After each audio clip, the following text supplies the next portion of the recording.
Hello, everyone. We'll let everybody trickle in like I always do. And then we'll begin with all of our afternoon announcements. All right. I think almost everybody is in the room with us. And we'll let people trickle in as they arrive. Good afternoon and welcome everybody to our final presentation in our 22nd annual Cindy L. Dertinger Advanced Breast and Gynecologic Cancer webinar series, Tools for the Journey, which has been on Wednesdays throughout October. And it is the last Wednesday in October. How did that happen? I don't know.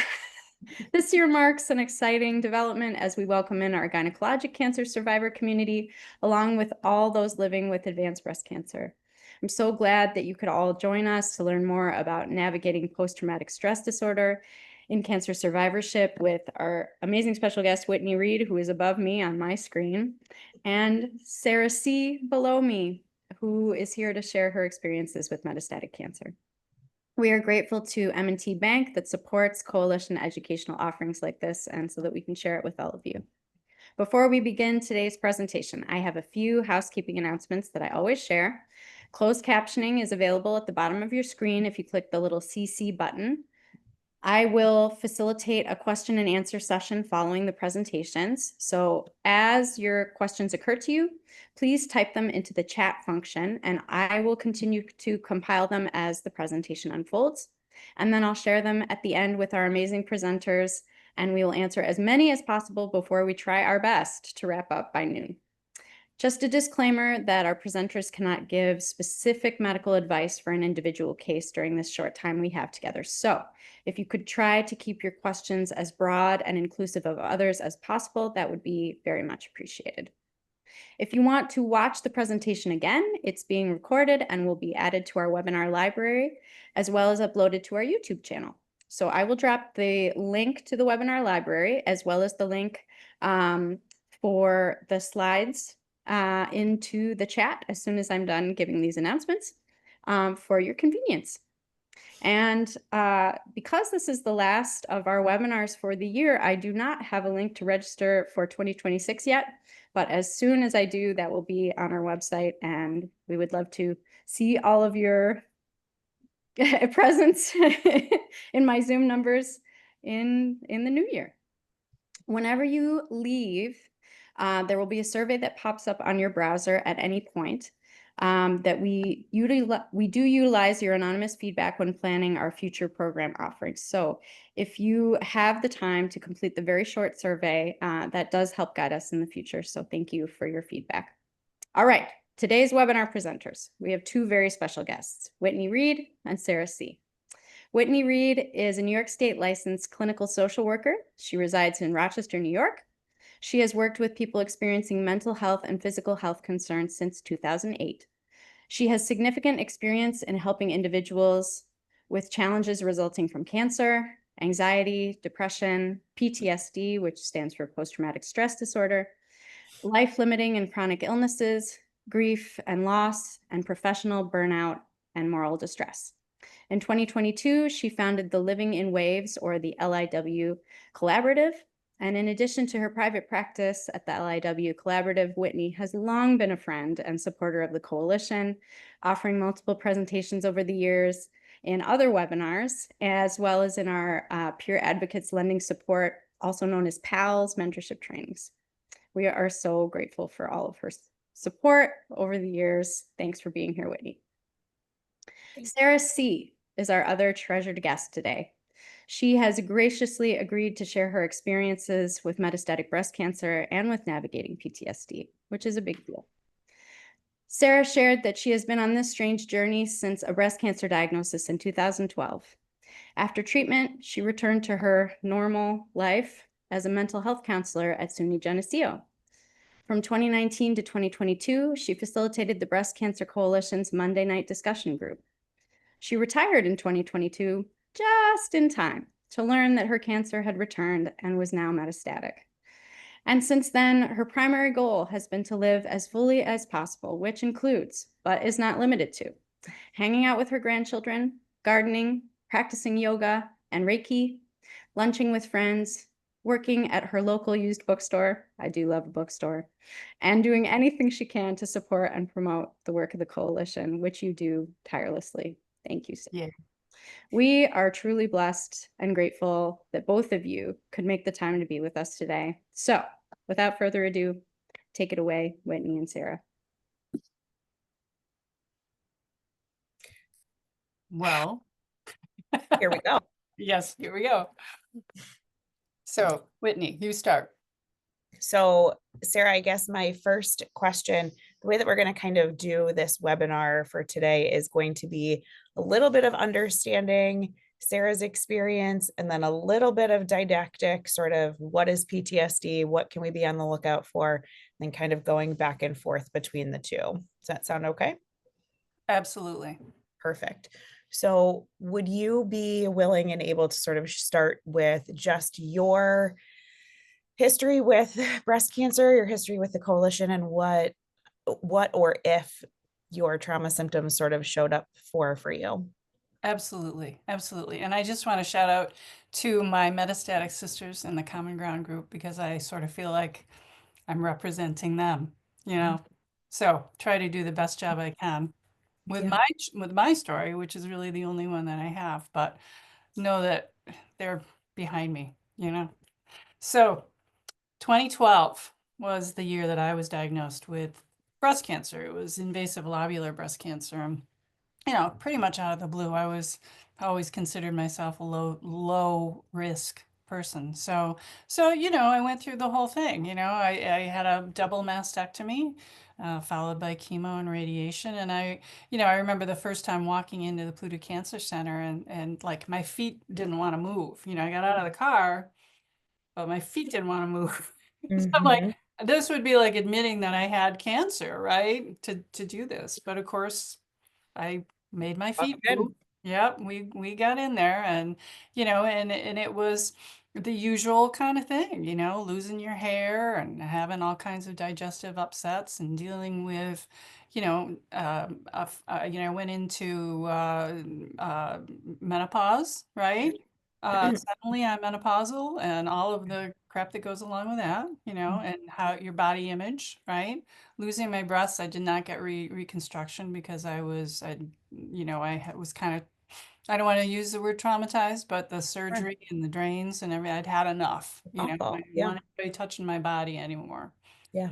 So, but you know, that was 2012. That summer, you know, I ended the treatment in July and got back to life, right? Sure. Went back to living my life and I was on an aromatase inhibitor, but I had very few symptoms from that. So, back to work, back to life, and 11 years went by like that, Wow. right? And by 11 years, I'm thinking, Oh. yep, home free, you know? Like, Mhm. I'm fine. So it was actually the fall of 2023 when I started having some gastrointestinal weird Yeah. stuff. You know, so naturally, it didn't even occur to me. So I Google, Dr. Google said I probably had a hiatal hernia, you know, and I Sure. thought, all right, we're going to go with that. My dad had one of those. That makes sense, right? Went to my PCP. The PCP said, yeah, that makes sense. We'll set you up with a GI guy and all that. In the meantime, though, I'm going to send you in for an ultrasound, an abdominal ultrasound while we're waiting. Um, and I remember going for this ultrasound because remember, I'm like, It's a I'm hernia. fine. I'm healthy. I'm fit. You know, I'm probably more fit than I'd ever been in my life, you know, other than this, I guess this GI stuff, right? Um, I go into that ultrasound and the ultrasound technician, you know, if I weren't a counselor, I probably wouldn't have picked up on Yeah. some stuff, right? The Just facial expressions. yeah, a couple little facial expressions, you know, and I'm getting a little bit of a vibe. I mean, she was good. Nobody else probably would have picked this up, but I was just like, why did she ask me that question? You know? Mhm. Anyway, but I brushed it off. And then I made the big mistake of looking at when my chart The results. results came in, right? And there's this. there's this 12 centimeter mass on my ovary, on my right ovary.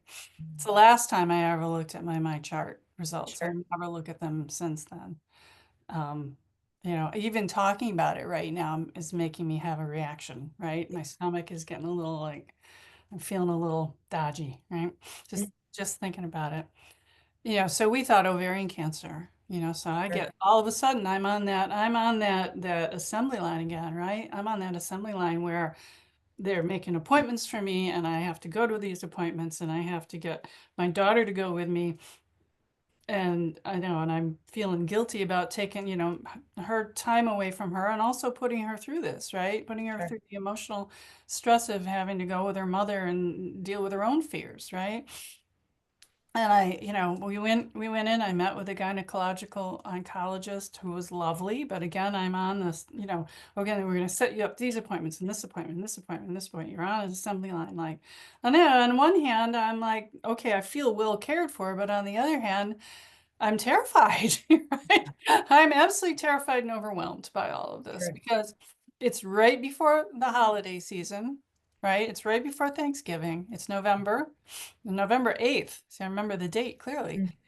Mm. And I'm all I can think of is this going to be my last Thanksgiving, right? Is this my last Christmas? Is this my last holiday with my grandchildren, my children, my Sure. grandchildren? It turned out, because I had to go, in for the tests, all kinds of tests, and um, that it was the same cancer. Wow. It was the breast cancer, invasive lobular breast cancer that had returned, and it Sure. had just shown up on my ovary. Um, and I remember, so now I have a whole bunch of new appointments, Hmm. back to my oncologist, and talk about, okay, we have a plan in place. That's good. That's good. And I remember that first meeting because I remember not knowing much about metastatic breast cancer, right? Sure. Now I'm metastatic because it's gone to another organ, right? I have a lymph node and I have an ovary that are involved. And I remember, thinking at the time, okay, well, we're just going to do what we did before and we're going to get rid of it. We're going to cure it. And he said, we don't use the word cure with this, right? And I remember that very clearly. And I remember thinking, oh, this is it. This is the end, right? This is terminal. This is a terminal illness and this is going to kill me. We don't know when, right? We hope and they were good. They were like, nope, we're gonna treat this and you're gonna live your life. But nobody could Don't say, use no, this word anymore. we don't use this word. Exactly. We're gonna treat it and we're gonna get, we have the means to treat this and we're gonna take care of it. But I couldn't use the word cure, and it's a chronic illness, it's a chronic disease, right, at this point. So there were these ups and downs. Like these are, because when you're in this moment, right, when you're in this place, you're hanging on every little word, right? Every word that they use, you peel it apart and look at it and think, all right, what did he really mean by that? Or what did she, why did What they was use that facial expression right there? exactly, Mhm. exactly. I have like you have like antenna that go everywhere, right? So so that's exactly what we did though. So now I'm on chemo again, right? And of course, with all of this, there's all these thoughts. Again, like I said, is this my last holiday season? But Sure. also, is it something that I did or didn't do? Maybe I wasn't as watchful of my diet. Maybe I let a little non organic food in, or geez, I did have a cocktail during our summer vacation, because I don't normally don't drink because I am hormone receptor positive. Like But that hot dog over there at that barbecue that one time. exactly, you Mhm. start thinking, is it something that I did? Am I blaming myself? Should I feel guilty? Like what brought it back? What turned it on again? Was it, did I maybe didn't do as much exercising as I'm supposed to? Something, so there's that. And but we got into the whole chemo thing again. There I am, chemo. I lose my hair again, and and all the other can't, the dietary stuff because food tastes crappy, and Yeah. there's periods of time where I can't leave the house, Sure. because I feel like crap. We have to go through that all again, but 6 months of chemo, and then I was done with the bad stuff, and I still have ongoing infusions and daily meds. My hair grew back mostly, but it's still thin from Yeah. the meds. My nails are crap from the there's the body image stuff that weight gain from the meds, right?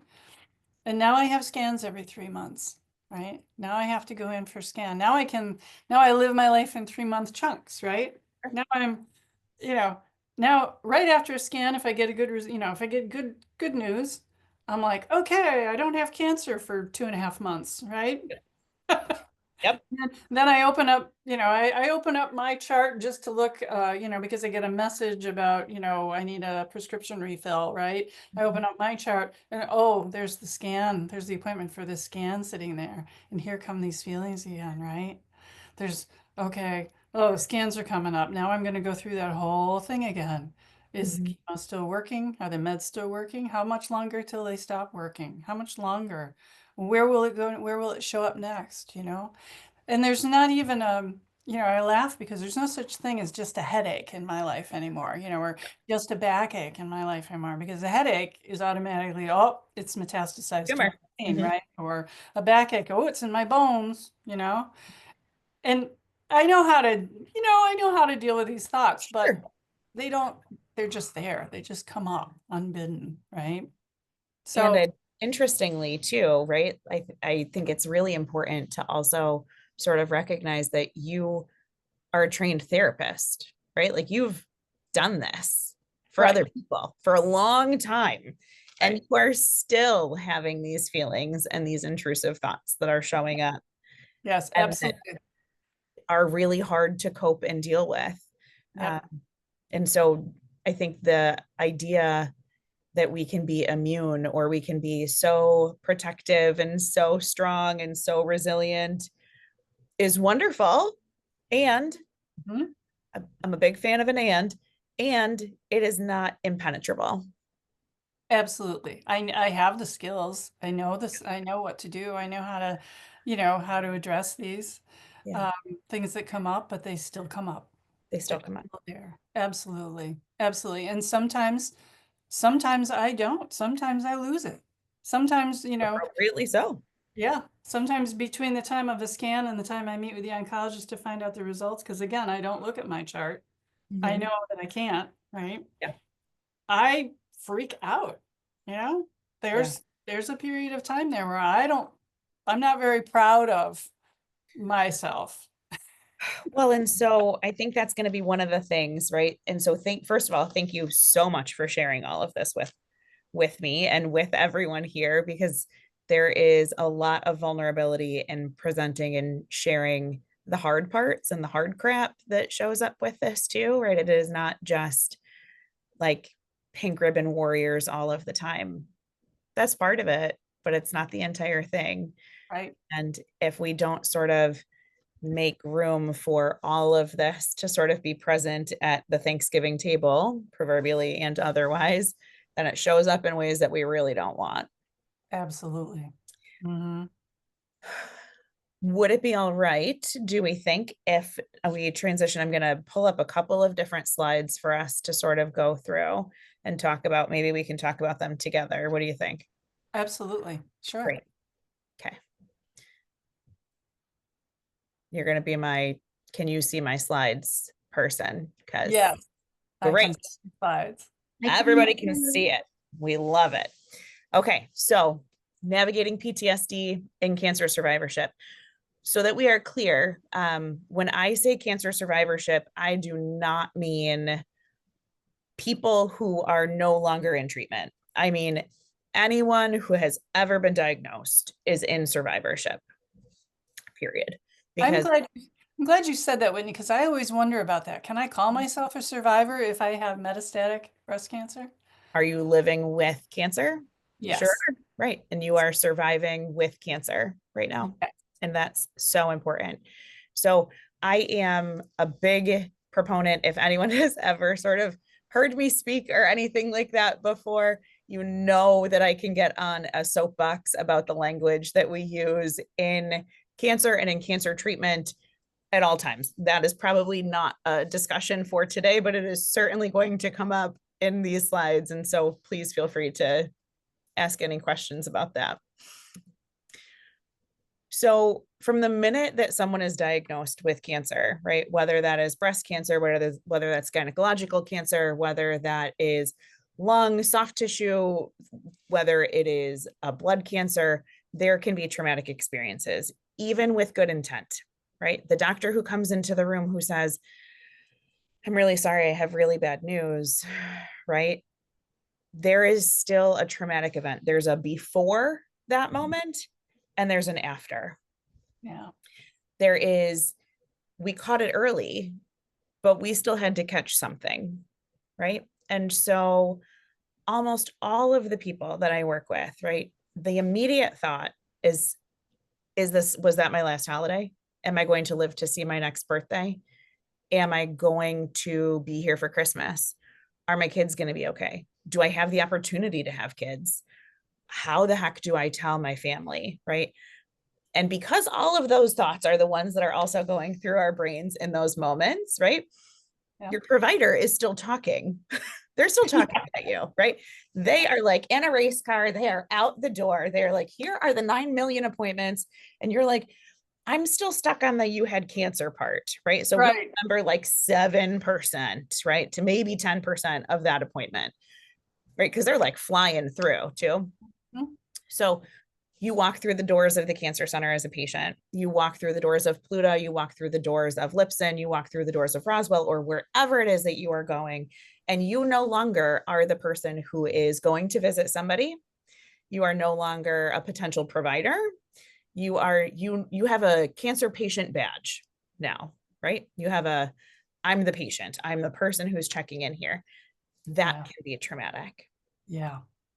When providers are talking about surgically altering your body, whether that is to remove a tumor, whether that is to have a double mastectomy, whether that's a lumpectomy, whether that is doing an oophorectomy, whether that's a full radical hysterectomy, it doesn't matter, right? We are talking about radically altering your body.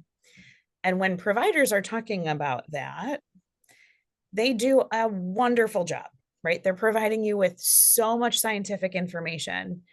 And unfortunately, from a trauma perspective, we are not always super aware and utilizing the language that's going to be emotionally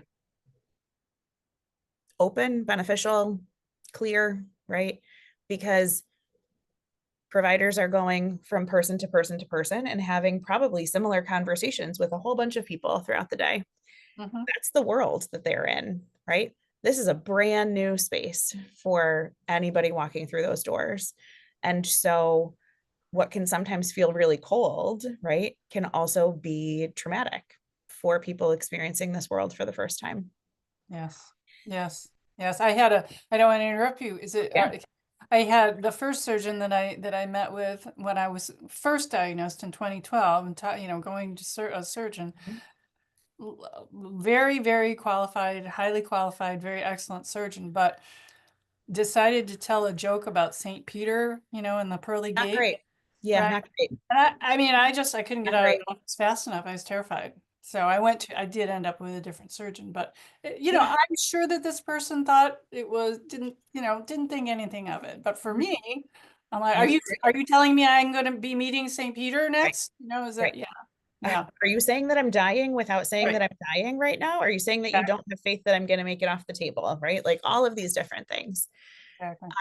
Treatment just in general can be traumatic, right? I do not care if that is taking an aromatase inhibitor. I don't care if that is taking oral chemo. I don't care if you are getting the red devil. I don't care if you are doing, weeks of carbo and Taxol. I do not care what it is, right? But treatment just in general is traumatic because if you think of the images, right, of sitting in an infusion chair, how many pairs of gloves do those nurses put on? How many gowns do those nurses put on? Mm-hmm. How many times do they say, we're going to just watch you for the next 15 to 20 minutes to make sure you don't have a reaction to this new med on this new drug in this new period of time? They're not coming in, right? Just with like a nothing on their bodies, right? Because the toxicity of that medication touching their skin, and we're like, oh, but we're going to put that in through your port right now, or in through your veins, or in through this IV, right? I've always said that if I were to write a book, it's going to be, this was not a vitamin infusion, right? These are not vitamin infusions that we are getting right now. And Yeah. so because they're not, right, that can be traumatic. Yeah. Post-treatment follow-up, scans, right? Ongoing treatment follow-up, the scanxiety that you talked about, right? That sort of, I really even shorten it to not even a 12-week cycle, right? There's like the scan day, there's the week in between scans and results. So we get that 1 week. Then we have like 9 or 10 weeks, but then that like week to 10 days before your next scan, it's terrible again, right? Yep. Like we're worried, we're anxious, we're feeling intrusive thoughts. We're like, oh my gosh, did I have that cocktail? Did I have a glass of wine? Did I eat a hot dog? Was I not supposed to eat deli turkey? I forget. Oh my God, I had brie because like brie cheese is delicious, but I'm not supposed to eat a soft cheese, right? All of these things. Right. We're comparing ourselves to other people, right? Yeah. Which, you know, comparison being the thief of joy, but also just being so unbelievably challenging to say that person over there doesn't seem to be as upset or as challenged by what it is that we're going through. And am I losing it more than them? Like, why can I not do this better? Yeah. Yeah. And the comparison to people who don't have to go through it at all, too. 100%. Not that I'm not saying, you know, and that I've never been the why me, you know, because Yeah. why not me, you know, but still, there's still that, you know, oh, I remember when I didn't have cancer and, you know, this wasn't part of my life. And I remember when my biggest concern was that Wegmans stopped carrying the, you know, X, Y, and Z brand of something that, you know, I really liked, and then they stopped carrying it again. Right. Right. Importantly, right, and I think one of the most important pieces for this is that all trauma does not cause PTSD, right? PTSD, post-traumatic stress disorder, is a mental health diagnosis. So that means that because it is a diagnostic, it's a diagnosis, right? There are diagnostic criteria for it. Remarkably, though, as many as 1 in 3 cancer patients have symptoms, at least, of PTSD, right? Or of post-traumatic stress. But trauma is experienced differently for every single person that walks through the door. So the things that stress me out, or the things that might be traumatic to me, may not sort of raise your trauma alert. They may not raise your trauma flag. But because it's me and it raises mine, that's going to be different. Trauma is an emotional response to a distressing event, which overwhelms our ability to cope, right? So hearing you have cancer, traumatic, right? Distressing event overwhelms our ability to cope because our brain is all of a sudden turned off. We are immediately rushed with all of these stress hormones. This can be a single incident or it can be ongoing, right? It doesn't just have to be one thing. If we have a really scary reaction or response to an infusion, I am going to 100%, and I am not a 100% or a 0% kind of girl, but I'm a 100% kind of girl right now to say, the next time you walk back into an infusion center, there is going to be a thought and a worry in your brain about, oh man, like what am I walking in for right now? Yep. Right? Absolutely.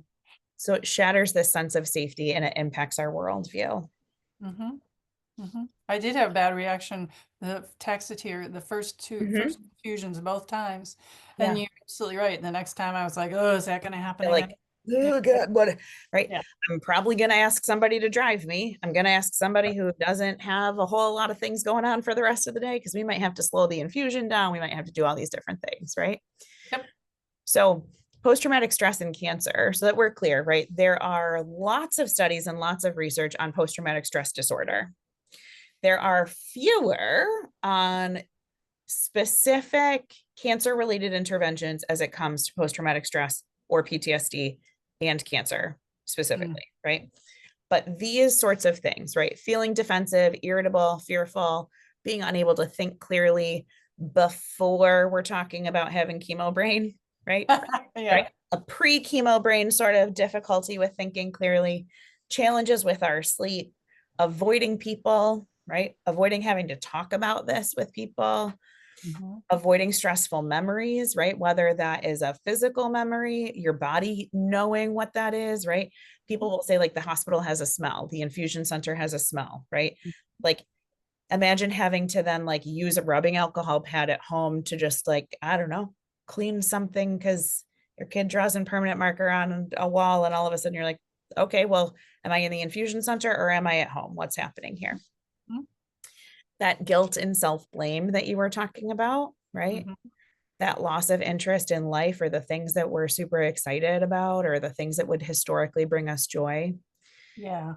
Like, what's the point, right? What's the point? Why am I doing this? You Right? know, why should I plan a vacation that I might not even be here Right. for? Right. Right. Yeah. Why am I going to plan something in 5 months? Because I know I'm going to have at least one scan in between now and then. And who Mhm. even knows what that's going to be? Right. Will I Right. be able to do it? Will I even be able to do Right. it? Right. I remember the first that year that when I was re-diagnosed because it was in the fall, Mhm. watching, I'm a big gardener, right? Sure. And I have birds, I have bird Yeah. feed and watching the robins and thinking, am I going to be here next year when the robins come back? Yeah. Yeah, I remember that. Am I going to see these flowers come back up Yes, again? absolutely. Right. Should So I I buy plant these planting? big things. Yes. Yeah. Yeah.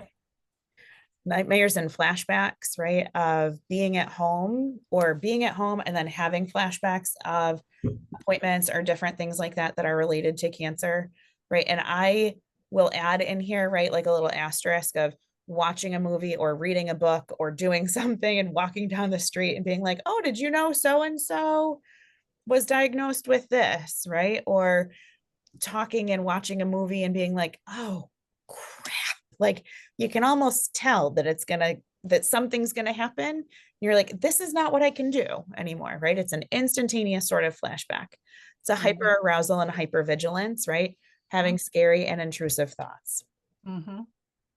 A lot of these things can also be interconnected with either symptoms of depression or symptoms of anxiety as well. But when we are hitting more of these and they are lasting for a longer period of time and they are impacting our ability to function, live our daily lives, that's when we're talking about a transition from post traumatic stress to a post traumatic stress disorder. Mm-hmm. So, just some information about PTSD in general, right? About 6.1% of the adult population has a diagnosis of PTSD throughout their lifetime, right? This is obviously higher for vets, right? But cancer and trauma go hand in hand, right? This is also higher for women, right? It's a higher population or a higher percentage of women who are also diagnosed with PTSD as a result of violence against women and an assortment of other things that are really like women centric. Mm-hmm. With that being said, right, 14% of cancer patients meet criteria for PTSD. Wow, that's significant. It's a pretty significant jump, right? And 45% of people who have been diagnosed with cancer meet criteria for some sort of mental health diagnosis. Anxiety, depression, and adjustment disorder, PTSD, you sort of name it. And these are people who were historically, I'm going to call this like mentally healthy, right? Because Mm-hmm. the world is a bit on fire and nobody's really doing great all of the time, but they weren't struggling to the point where their life was being impacted and it was really intense for them, right? Yeah. So more than 30% of people diagnosed with cancer report post-traumatic stress symptoms within the first 6 months of their diagnosis. So that can be diagnosis, that can be recurrence, right? That can be Mm-hmm. somebody who is going through treatment, which can transition to full PTSD or sort of a chronic PTSD for up to 4 years post-treatment, or at least that's what the studies have sort of studied. Mm-hmm. Breast cancer patients with a history of anxiety, hormonal influence have higher rates of PTSD, right? So statistically, right, Okay. we're looking at a higher majority of women being diagnosed with breast cancer in general.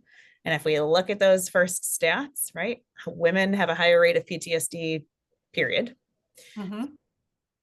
if we add in sort of a history of anxiety and we add in a history of hormones and different hormonal imbalances, that number increases pretty exponentially.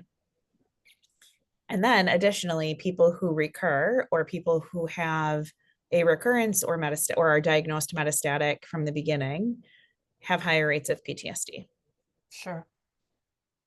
That makes sense. Yeah. So if we think about the impact, right, of post-traumatic stress on patients or on people living with cancer, we're going to look at a couple of different things, right? If we are avoiding things that remind us of our trauma, we're more likely to miss appointments. We're Yep. more likely to push that by a couple of days, or, like, that's just really not going to work for me quite yet. Realistically, right? I have always sort of said, as a therapist, it is vitally important for me to not be dictating to my patients and to my clients in general about appointment times, because there are so few things that are within the control of my clients and the people that I see, that this is one of them, right?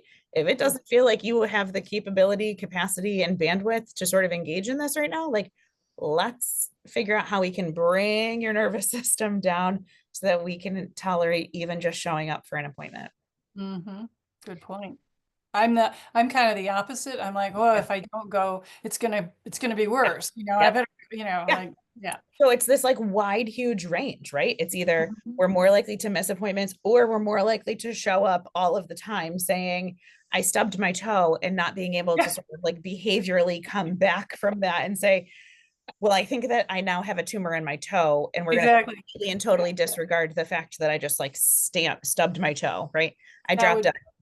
Yeah, that's me. Mm-hmm. Yeah. I dropped a 10-pound weight dumbbell on my foot yesterday, and I'm like, oh my gosh, obviously my foot is broken. Like, Right. no, it's not broken. You just dropped a weight on your foot right now. This is not great, right? But if we have decreased social connection too, we're going to be more isolated. And if we are thinking about this from a post-COVID, as much post-COVID perspective as we can be, we know that more isolation leads to a higher rate of mental health symptoms, right? Because the exact thing that is going to help us, right, building more connection, is exactly what our brain is telling us not to do.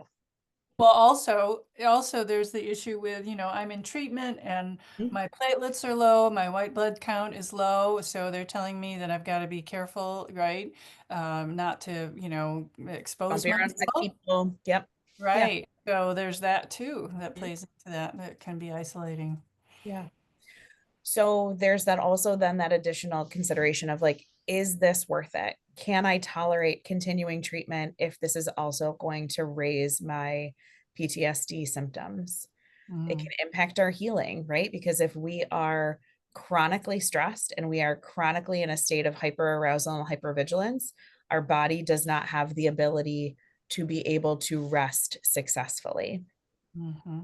We get poorer sleep, right? We get less, rest and consideration. We don't ask for help as much because we get into this, like, I'm just going to withdraw and I'm going to do it myself because I can't really be around other people who are sick. I don't know that I can trust other people that may or may not know that they're sick. Right. I'm just going to have to do it. Right. And there's the guilt part, right? There's the guilt about, oh, I don't want to be putting this on my friends or my family to make, to take me to these appointments. And, I just need to do it myself. Yeah.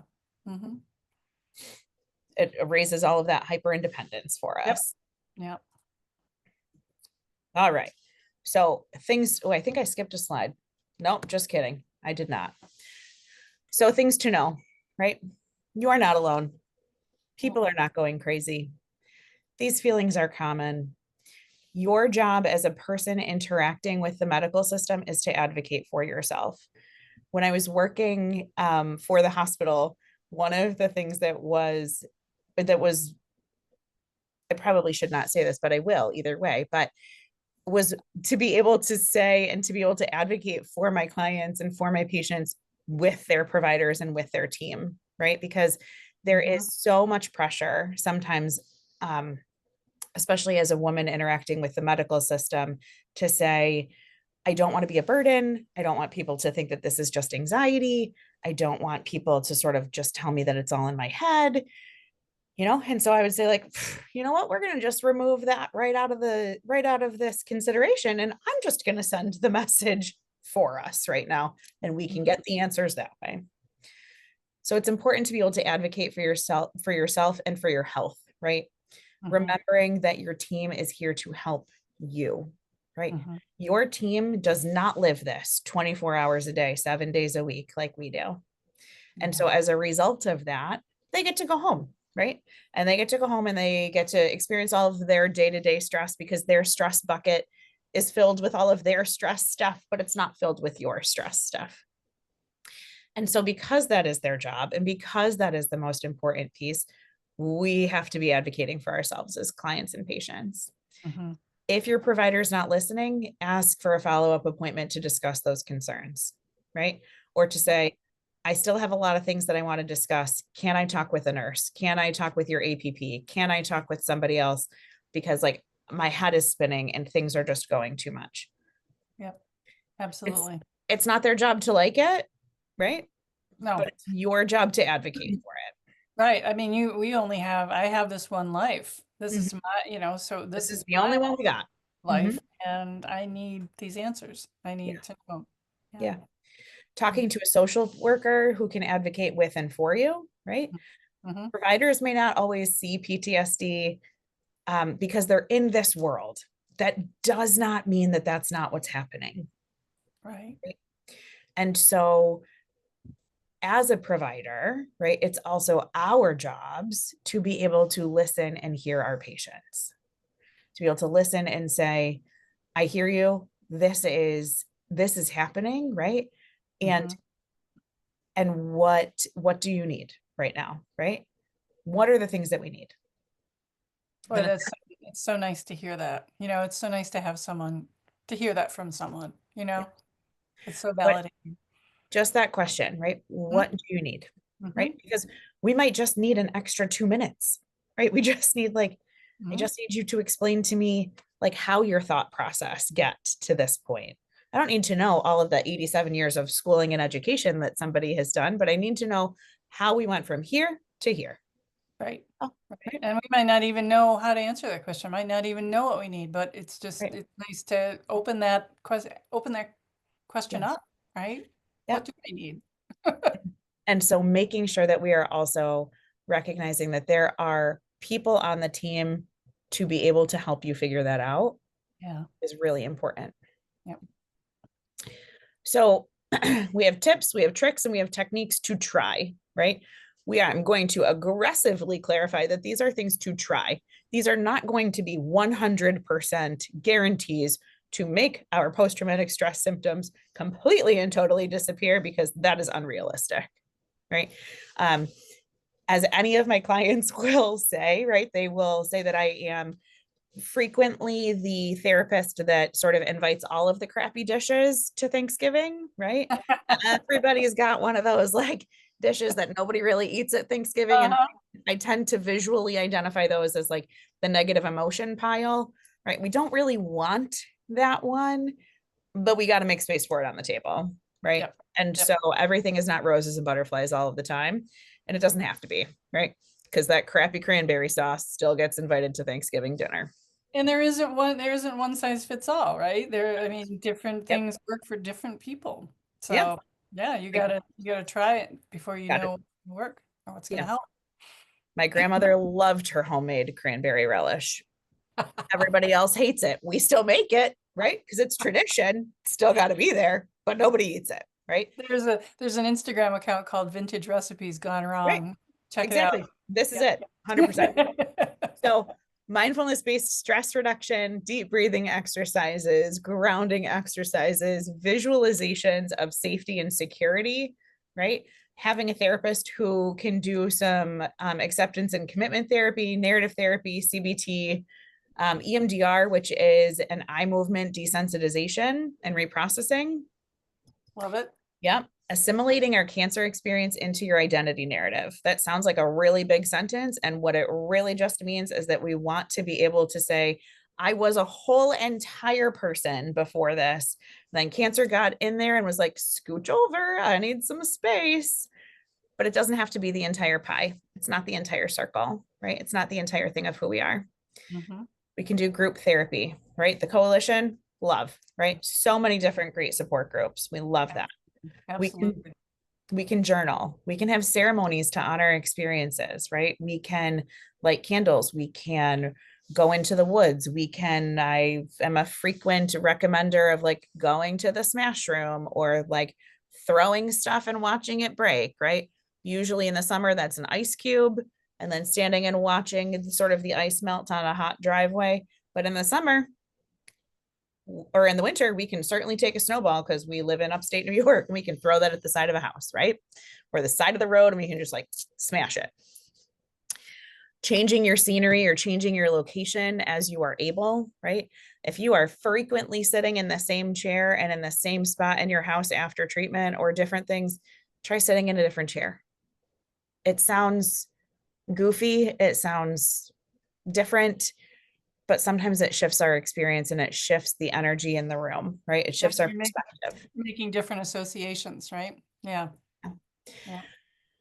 We want to try to complete the stress cycle, right? So this is very important. There are two sisters who are psychologists, and they have done a lot of research around differentiating between a stress experience and physically in your body and a stressor, right? The stressor is going to be treatment or it's going to be your diagnosis, but the stress cycle of being able to reduce our activation feels really important, right? So a hug with somebody that you actually love and care about, right? Like that you can hug for like more than 4 seconds, right? Really, we're looking between like 7 to 20 seconds because it's going to lower our nervous system. Crying is great, right? I have a lot of people who are like, if I cry, I'm never going to stop. I don't know anybody who has continued to cry for the rest of their entire life. It's going to feel like that, but we want to try to see if it'll work. Laughing, right? Like laughing until we cry, watching something, right? Or doing something or being with somebody or watching our favorite comedian doing something like that. Giving our body something different. And I put this last thing on here of distraction versus avoidance, right? So we can distract ourselves until we are blue in the face, and I love it, right? I love me a distraction. Watching your favorite show, knowing how it's going to end, right? Knowing that that's a safe show. Yep. Reading a book, right? Going outside and going for a walk, being able to like play a game or like not doom scroll, but be on your phone or play some sort of stimulating brain game. Love that. If we are using distraction to the point of avoidance, then we have a bigger problem, right? If we are utilizing distraction and then avoiding all the rest of the things that we also need to do because they are important to us, that is going to be a different reaction and response. Yep. So I should watch Ted Lasso, but not let it keep me from going to my next appointment. Right. We can watch Ted Lasso, but we probably have to still sleep, right? Yes. We can't watch all of the seasons all of the day. Yes. Right. So I tried the tools. I still don't feel great. Right. Therapy. As a therapist who loves her own therapist, right? Like who loves going to therapy, finding someone who has not only treated someone with cancer or people with cancer, but also someone who is trauma informed feels really important. I make that as a sort of aside, right? But having to not explain the language to your therapist can be so validating of them just saying like, oh yeah, I know some of this protocol or I know some of this landscape, so that you're not like, oh, okay, well, so this was my diagnosis and now I have to teach you all of these words too. Right. Medication is sometimes really helpful for people. Having group counseling and support, there's local resources and connections. And please, please, please, please, please looping our family and our friends in. PTSD, post-traumatic stress, and quite frankly, symptoms of anxiety or depression thrive in isolation. They thrive. And Right. so if we are looking to be able to feel better, as close to better, or we are looking to feel less awful, right? So maybe not better, but maybe just less bad. We have to loop people in. Yeah. I can attest to that. When I keep it from my family, when I keep it inside, it just builds up. It builds up and builds up and comes out in a way that I don't like, that's not helpful Yeah. to me or anyone. So yeah. Yep, absolutely. All right. So I think that that's all of my slides. So I'm going to stop this sharing. Rachel's going to come back. Are we back? I'm Hey, back. Rachel. We're back. I've been here. Well, you have been here. This is true. That was really wonderful. And the chat has been very active. And we have a bunch of questions, and hopefully we can get through as much as possible in the 9 minutes, maybe a few extra if needed. Sure. But some also just experiences were shared in the chat of things that everybody's been going through, a lot that everyone's been carrying. So I'm glad you're all here. All right.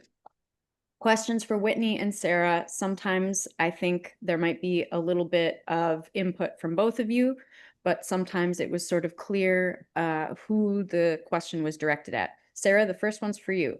I kind of went in chronological order as they came into the chat, but some of them made more sense and I rearranged things. Okay.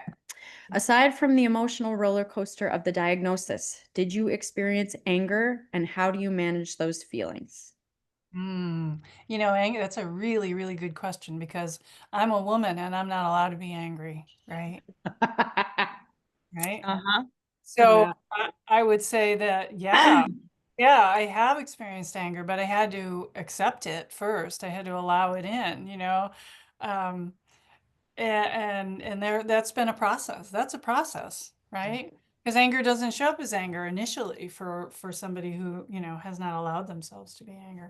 Yeah. And then I'm like, well, what am I angry at? Or who am I angry at? You know, what's this? What am I going to do with this anger? You know? Yeah, I am annoyed. I'm annoyed. I'm pissed. Yes, I'm angry sometimes. Yeah. Yeah. But you gotta process that emotion, you know, accept it, process it, try to come through on the other side and find ways to, you know, that's not a productive way for me to spend my time. So I try to channel that into other ways and try to look for joy instead. Okay. Well, when you say process, um, Whitney, you mentioned a smash room or smashing things around your, you know, the readily available forms of ice and Yep. whatnot. Sarah, are there particular ways that you process anger? And I would say there's also probably rage. Like it's more than just anger.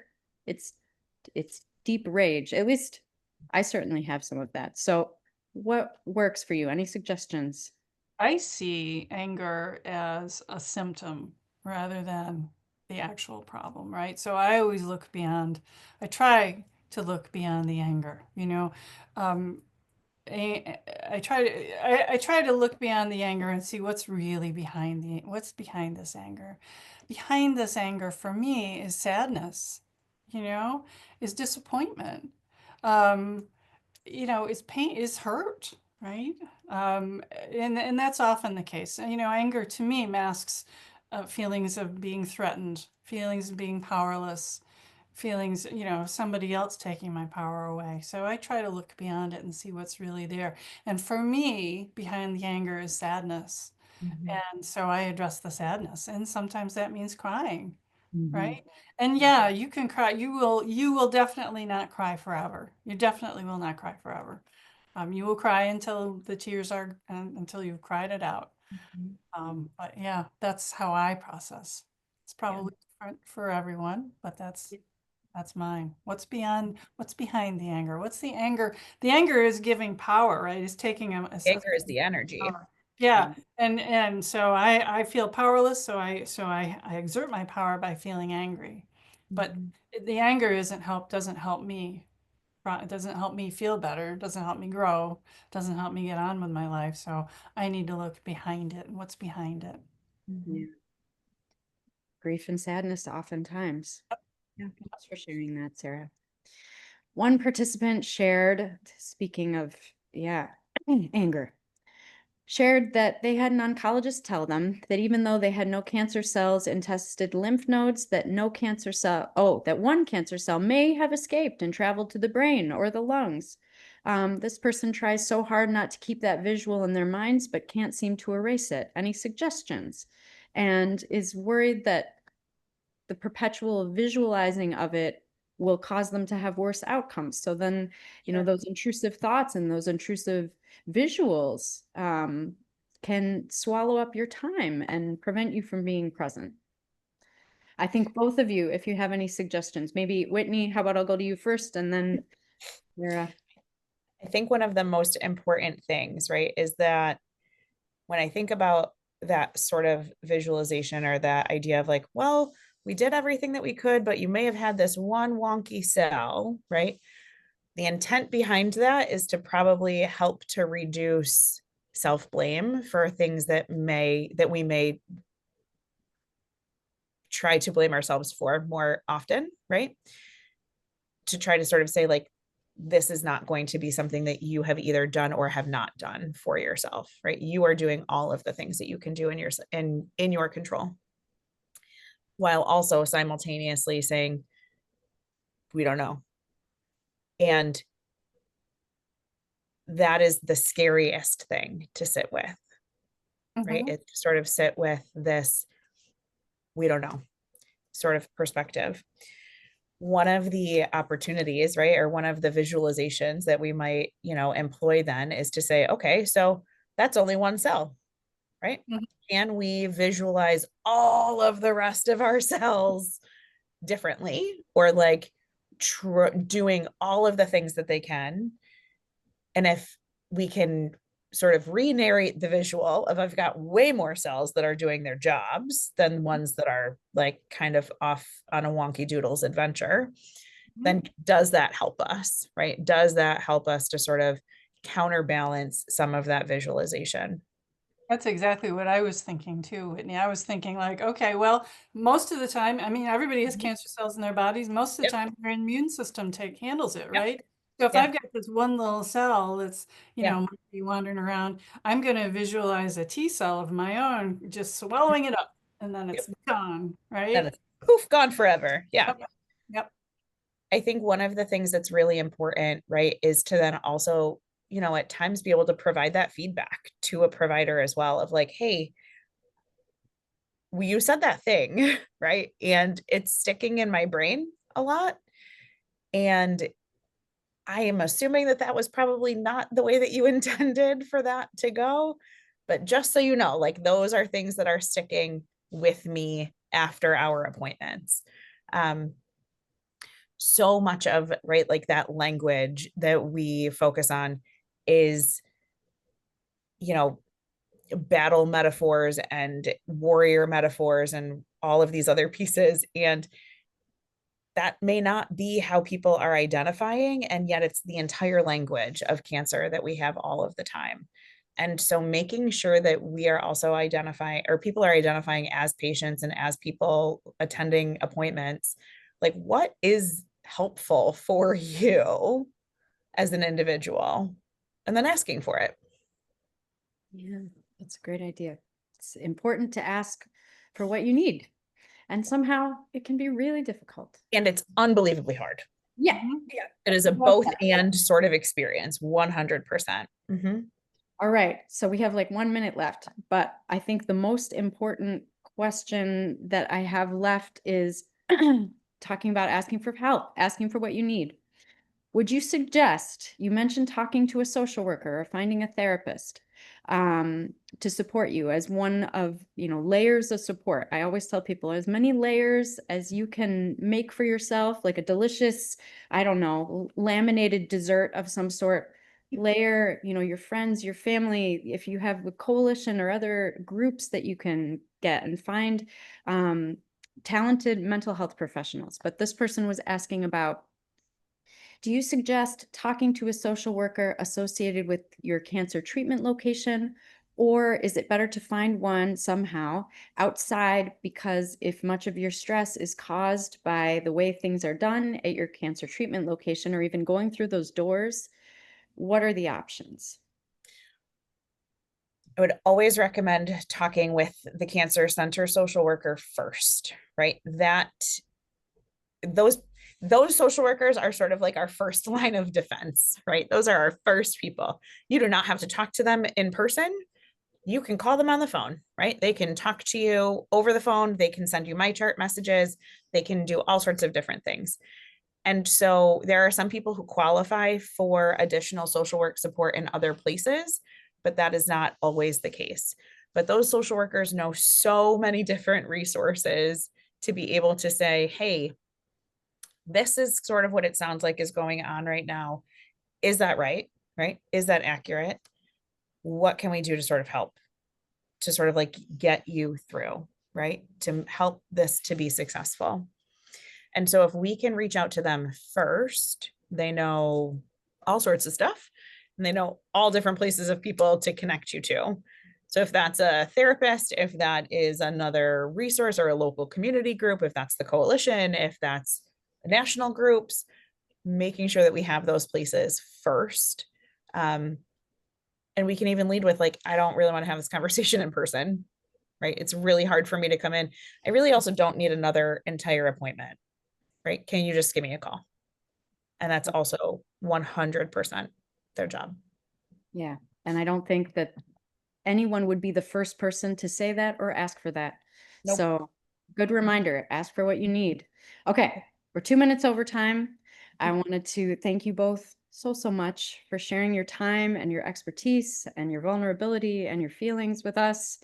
Thanks to all those who were able to join us this afternoon for also sharing everything that you've been through. I hope these webinars have helped you all to know that you are not alone, that there is help and care available to support you through any struggles you are having.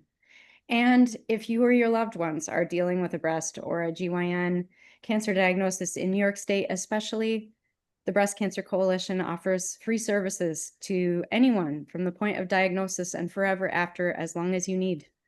Please reach out to us if we could be of service to you or your loved ones. And I hope that the remainder of your 2025, because this is our last webinar, is full of a network of support to help you through. And our first webinar of 2026 will be on January 28th at 7 p.m. I hope to see you all then. Thank you. Thank you all. And I'll see you soon, hopefully in the world. And take care, everybody. Thanks. Bye-bye.